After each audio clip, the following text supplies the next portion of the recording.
నమస్కారం అమ్మా. మేము కాళహస్తి నుంచి వచ్చాము. నా పేరు భాస్కర్ రావు.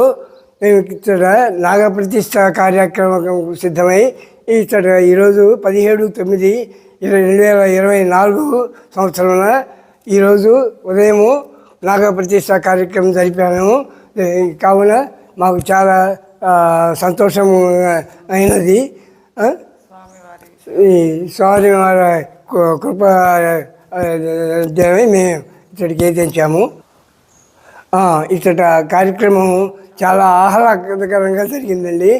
ఉదయము గణపతి హోమము, అభిషేకము, నాగరాజకి పాలాభిషేకము, తర్వాత నాగశిల ప్రతిష్ఠ కార్యక్రమం, మొత్తం అన్ని కార్యక్రమాలు, చాలా హోమం కూడా చాలా చక్కగా నిర్వర్తించారు.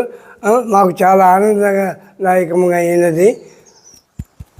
ఇక్కడ వసతి సదుపాయాలు ఎలా ఉన్నాయి చెప్పండి.